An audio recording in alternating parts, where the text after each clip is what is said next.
नमस्कार, मैं Pankaj Saxena India speak में आप सभी का स्वागत करता हूं। आज हम देखते हैं यूपी की कुछ खास बड़ी खबरें। एक फार्मर है जो किसान बिल सरकार लेके आई है, इससे किसानों को कितना फ़ायदा होगा। और जैसे कि धान की आवक चालू हो गई है और मंडी से भी इन्होंने हटा दिया है कि फ्री कर दिया है, तो इससे कितना फ़ायदा होगा किसानों को? इससे किसानों को कोई भी फ़ायदा लाभ नहीं होने वाला है, क्योंकि जो अन्न की जो कीमत है वो इंटरनेशनल बाज़ार में भी कम है।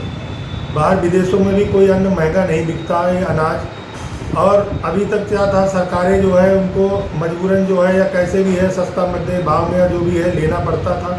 अब जब किसान उसको माल को लेके आएगा, उसका कोई लेगा ही नहीं, तो उसकी कीमत जो है गिरती चली जाएगी। जैसे बाज़ार में व्यापारी होता है, 10 दुकानें लगा के बैठा है तो उसके रेट गिर जाते हैं, ऐसे ही अन्न के भी रेट जो है बाज़ार में गिर जाएंगे। जैसे सरकार ने जो है किसानों के लिए ये करा है कि वो अपना ज़िले के अंदर कहीं भी बेच सकता है ना, इससे कोई लाभ नहीं होगा, क्योंकि इसको ले जाने का भी तो खर्चा बहुत ज़्यादा है। 73 रुपये लीटर डीजल है। एक ट्रैक्टर ट्राली में अगर आदमी 30 किलोमीटर सफ़र करता है तो मान लीजिए उसमें कम से कम 500 रुपये का तो डीजल का ही खर्चा आ जाता। अब किसी ने कहीं 1000-2000 रुपये कोई बढ़ा दिए तो उसका तो 4000 का डीजल लग जाएगा, उसको क्या लाभ होगा? नहीं, इसमें एक समस्या और भी आ रही है कि जैसे देखा गया है कि किसानों ने जिन आढ़तियों से जिनसे पैसा लिया है फसल के लिए, फसल पे उन्हें पैसा देना, तो वो औने पौने दानों में भी लेते हैं धान को। देखिए, औने पौने दामों में आज के ज़माने में कोई ना खरीदता है ना बेचता है, सबका एक दूसरे का लिंक होता है।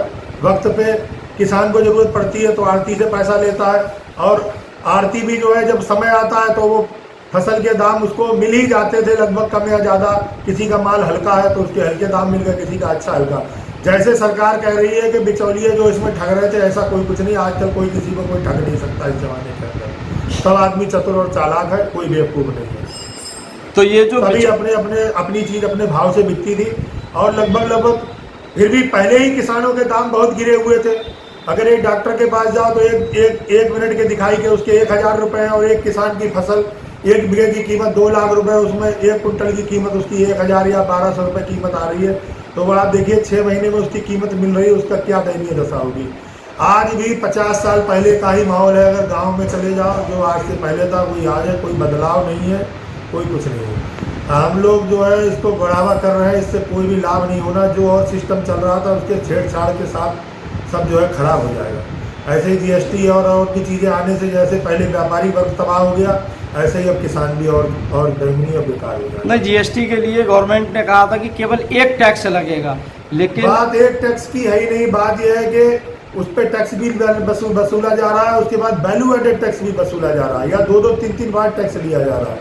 हर चीज़ में महंगाई की दर गवर्नमेंट ने 10 गुना बढ़ा दी, उसके बाद भी जो है घाटे ही घाटे हर जगह नज़र आ रहे हैं। और पहले जो है इतना कम टैक्स था फिर भी घाटे थे, आज बढ़ाने के बाद भी घाटे हैं। ये घाटे तो कभी पूरे नहीं होंगे भाई।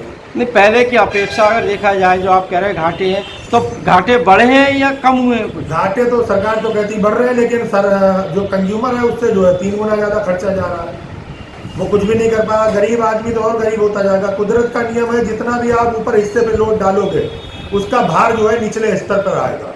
इस सिद्धांत कोई दुनिया में कोई वैज्ञानिक नहीं बना जो इस सिद्धांत को मोड़ दे। जितना आप ऊपर वर्ग पे आप दबाव डालोगे उसका जो लोड है वो नीचे को ही सहन करना पड़ेगा। ये कुदरत का नियम है, इसको कोई बदल नहीं सकता।